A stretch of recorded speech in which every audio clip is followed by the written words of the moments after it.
Hello, I am the gaming superhero, and today we are making a kit for the son of Satan himself, Blackheart. Another request from Biggle, which is a bit unfortunate, and I really didn't want to cover two requests from the same person twice in a row, but how could I resist doing Satan's spawn for his holiday, and nobody requested the main man himself, so it left me with no choice. But I do have the fortune of also saying this character was requested from the list. What is the list? Well, it is something I managed to forget to mention in the last two requested kits videos. But it is a list of 393 different Marvel characters from the Madman DJ CMO 420. That's even the adjusted number after taking out the characters that I've made kits for or were just listed twice. It's an insane list that contains pretty much every character you could think of. That said, there are a small few that have requested characters that aren't on this list, so congratulations to them. I'll let you know when we cover one of those characters, and for the record, the last two were also on the list, but I also think they made those requests before I got the list, so whatever. Don't let this discourage you from requesting a character, though. Be sure to drop your most requested Marvel character in the comments.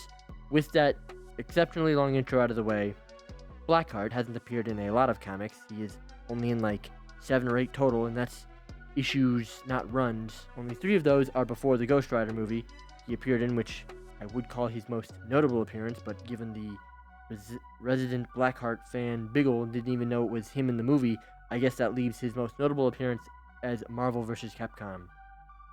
I say all that because I thought he was more notable, given he, was appearing in all these adaptations, but I guess not. And for the shoutouts, we have NASCAR Dickinson 2319, Juliac 1508 on YouTube, and then on Discord we have Leo Chase the Mythmaster and Biggle, guessing the character he requested. Again, good for him. He knows the character that he wants when he sees it. And so yeah, those are all the people that guessed. Good job, everybody. He first appeared in Daredevil number 270. We open on a little explanation of where Blackheart came from. A poem I will recite for you. In 1658, on the crown of a gentle hill, Abigail Houseman was brutally, irreverently murdered. Her blood soaked the land for many hours before she was found. In those hours, a funneling flock of crows circled the spot like a troubled tornado. Yes, they were just ordinary birds, but they knew something was horribly amiss. Over the next centuries, various crimes were committed on this same grassy ground. Children began to avoid the hill, and if in their play one chased a ball or kite into the spot, the child would freeze in fear, its little heart tap-dancing faster and faster until finally dashing away. The grass on the ground became to deepen in color to a blue-green and finally a violet. Nearby houses could not keep owners nor tenants, and one by one were left deserted. Had something been created on this spot, or was it just that humans began to regard the spot as evil, and in doing so endowed it with false power? But no matter, something had stirred, had shifted. It was not good. The ground was soaked in blood.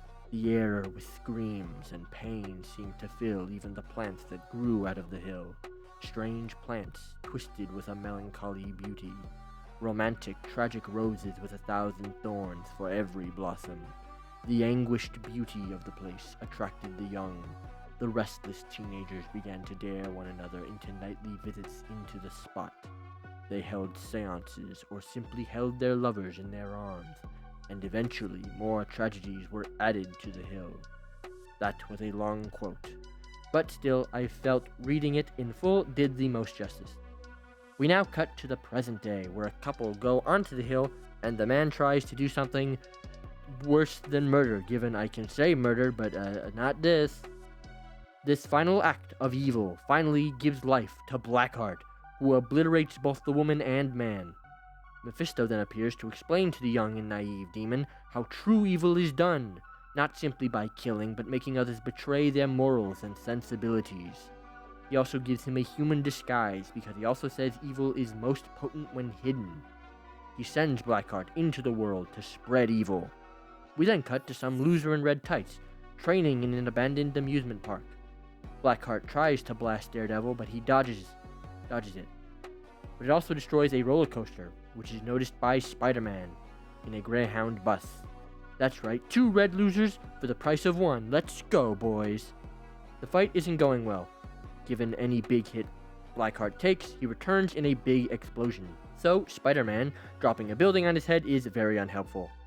Daredevil then tries to kill Blackheart with a live wire, but Spider-Man senses that this is a bad idea. So instead, they continue to try and knock out the embodiment of evil, because these are a couple of smart guys. Blackheart then retreats because he is being weakened by all the bystanders watching, including Mephisto, who taunts Daredevil in his head. We end on Blackheart returning to rest on the hill. That is definitely in New Jersey, by the way. They don't outright say it, but they do avoid the actual city while stating, the hill to be nearby.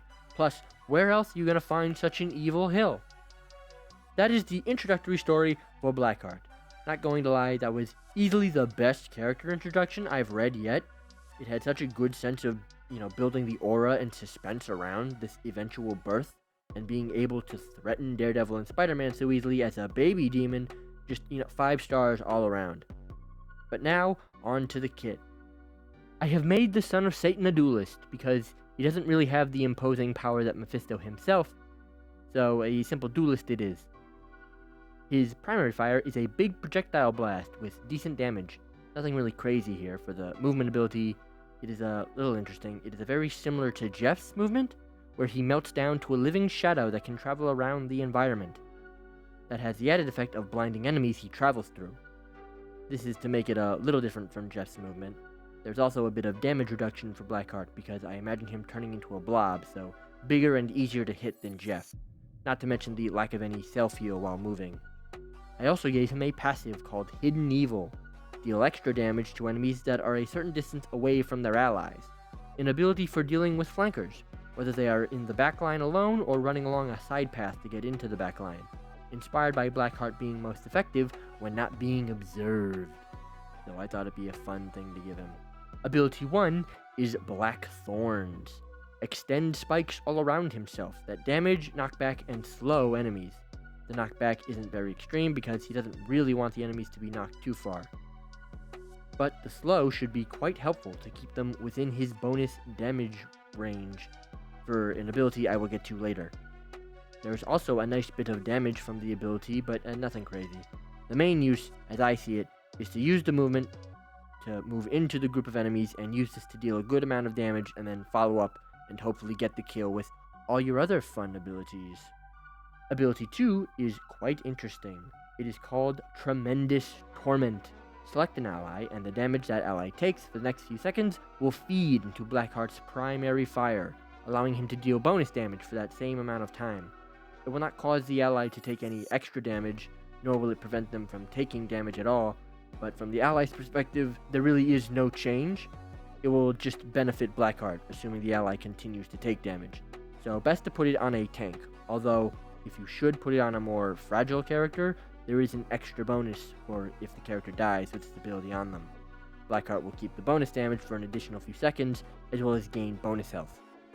I like this ability where it rides this fine line of encouraging the allies to die, but not like directly hindering them to make them die. Very fitting for a demon, and even so, it could benefit the ally by convincing at least a few enemies not to attack them to avoid a more dangerous threat. Ability 3 is Evil's Rebuttal. Create a zone around Blackheart that causes enemies to take extra damage, as well as cause Blackheart to deal a large amount of explosive damage around himself when taking a large amount of damage.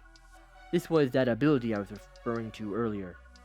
Very good for when you go in, because I didn't really want to pigeonhole him into exclusively just being a ganker that kills enemies that are off on their own, mostly because I'm not sure that is really common enough to justify a whole kit towards. It is also inspired by the comic In the Beginning.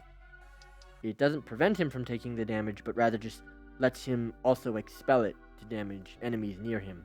The ultimate is Place of Suffering. Create a large zone that prevents enemies within it from healing and take large amounts of damage. If they leave or enter the zone, and Blackheart will be healed while in the zone is stagnant, it doesn't move with him. Very cool ult that also aligns with his origins of coming from a hill within thorns. A lot of this kit was inspired by that introductory issue. I also think it is interesting because it is a duelist ult that doesn't just immediately deal a bunch of damage. Hell, it can be argued that isn't even its main function. With smart placement, it can do massive damage, but the main function is disabling healing and cutting off anyone from the team. I have also given him a team-up with the new hotness, and the closest thing on the roster to another demon, and the character that helped introduce him, Daredevil. Called First Lesson. Become invisible to all enemies not currently being attacked by Blackheart, allowing him to deal max damage from his passive, regardless of how close other enemies are. Reminded of the first lesson Mephisto taught Blackheart by Daredevil's presence, allows him to try and take advantage of it. A really good ability for min-maxing his damage, given it could be used with his other abilities in that big combo I was talking about earlier, making a real menace if teamed up with Daredevil. This is also really nice at showing that line between deciding whether an ability should be in their base kit or part of the team-up. The base kit element of the passive, and then you have the team-up, which just enhances that ability. It could also just be a whole new combination like the Fastball Special or the Fantastic Four team-up. But I think this one best fit Blackheart specifically. But that is how I would add the Son of Darkness to Marvel Rivals. I'm really happy with how this one came out. I even had a last-minute rework of the kit after thinking about it for, adding more abilities. Because I've noticed a lot of my recent kits being a little basic and bare bones, so I decided to add some more meat to this one. I think it came out really nicely. I was also mindful of what makes Blackheart different from Mephisto, not just for future-proofing, but also for the sake of finding what makes Blackheart unique in and of itself. The primary thing I found was minion summoning. Mephisto is the Lord of Hell, but Blackheart is not, and is closer to being one of the demons that gets summoned. So that was one of the ability types I immediately, took off, because when you think of something from Hell, you do sometimes manage them like summoning other demons, but that wasn't an option for him because he doesn't really do that. As well as seeing his origins of being created out of centuries of pain and suffering, thus it became the main focus, feeding off of and inflicting it. A very fun character to work with, and it's good to at least see a more minor character get to shine, thanks primarily to his very 90s look that caught the eye of Capcom, and I assume the Ghost Rider movie, although that appearance came out of wanting to use the Son of Satan instead of having him face off with the big bad right at the start. The fact that a character fitting that description already existed as like the Son of Satan was probably just a coincidence. But let me know what you think of this kit. What was your favorite ability? Join the Discord and help me find skins for the character. There was very few. Let me know what characters you would like to see me make kits for in the future. See if you can, think of one that's not on the list. I always like getting more requests, especially for very unknown characters. Like, subscribe, and you're welcome for